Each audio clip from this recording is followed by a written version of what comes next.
Hello everybody, this is City Scrapper. Thank you so much for joining me on my channel today.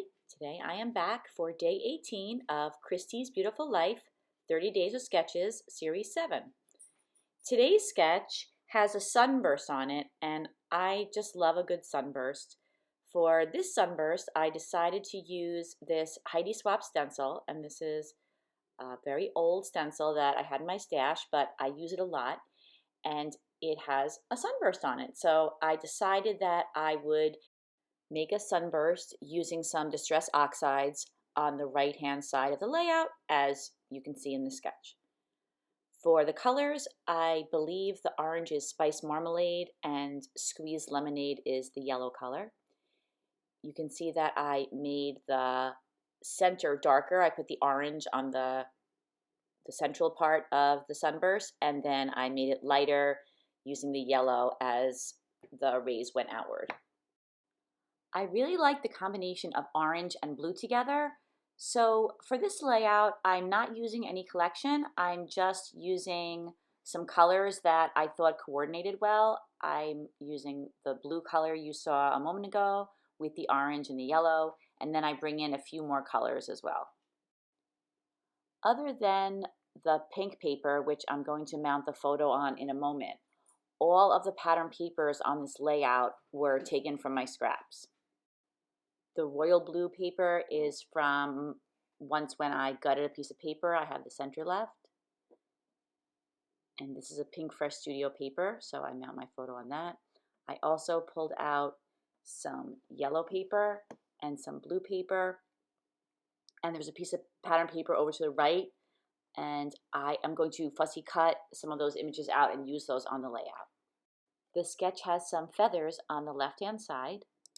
So I've kind of been waiting to pull out these wooden feathers. They have some gold foiling, and I'm using my daubers and again some Distress Oxides, and I am coloring the feathers 3 different colors, and the gold foiling does not get colored, so just the background takes on the color of the ink. So I decided to use turquoise, that yellowish color, and then a more royal blue color.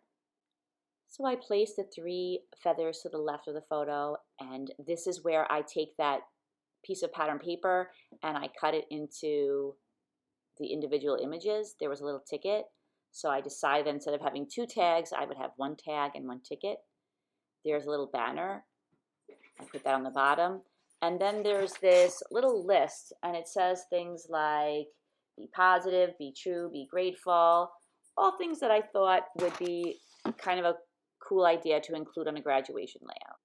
I forgot to mention that I am using some 120-pound smooth white cardstock, and I've already applied some white gesso to it. So you could see here that first I took a photo so I would remember where I put everything, and then you could see that I put some white masking tape down, and I would not attempt to put white masking tape down on a piece of pattern paper because I'm sure that it would rip it when I pull it off. But because the background is coated in white gesso, I know that the masking tape will come up. And this is a very low-tech masking tape, so if you try this, just be very careful. Maybe test a little spot before you do this. But in any case, I realized that there was too much space in between those rays, and so I went back in with the stencil and I did the same thing. I put some orange Distress Oxide in the center, and then as the rays went further out, I added some yellow. And the masking tape will help to keep the color in a contained area. I wanted it to be like in the sketch, so the rays almost make a rectangle on the right-hand side of the layout.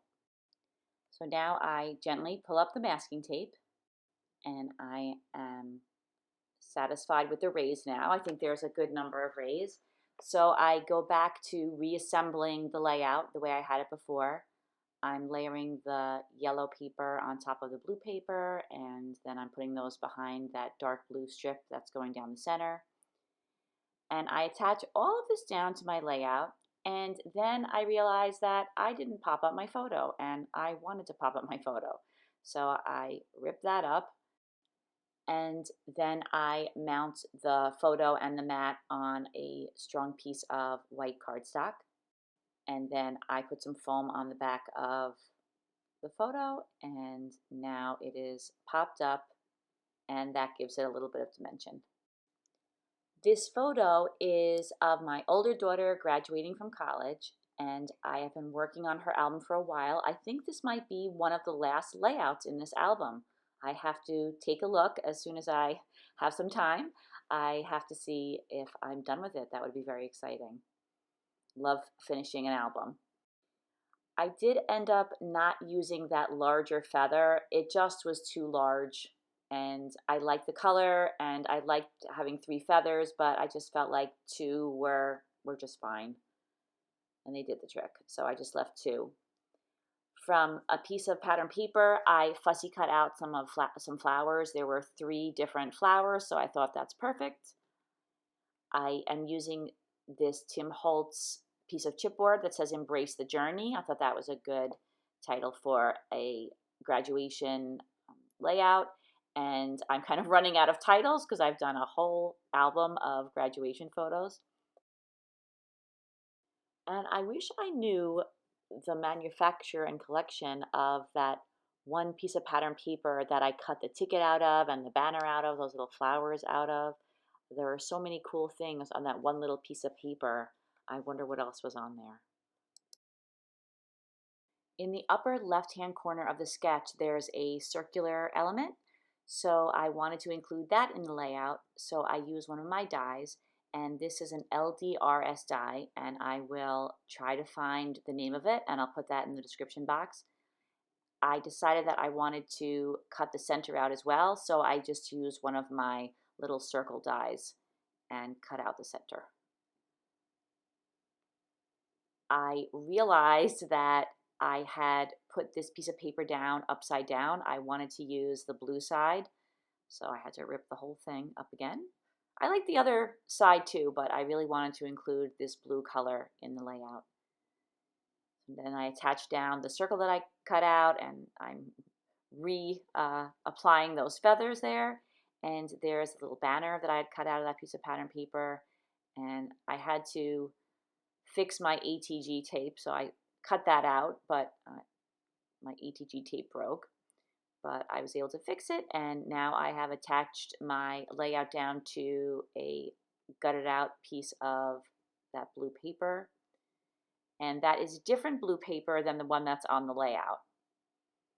It's very similar in color, but I thought that it blended in really well, so I thought that was good to use because I did not have the rest of that piece of paper that I used on the center of the layout.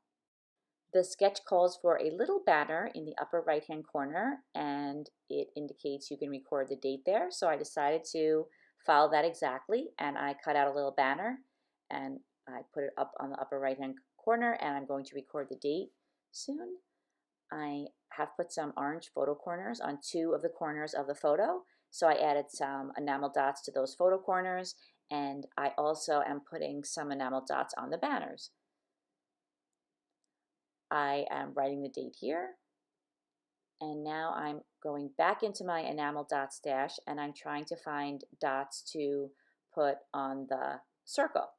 You can see that I have stitched along the edges of the rays that are on the background, and I like the addition of color there. And some of the stitching is a little wonky on the background. It's not perfectly straight, but I think it turned out okay.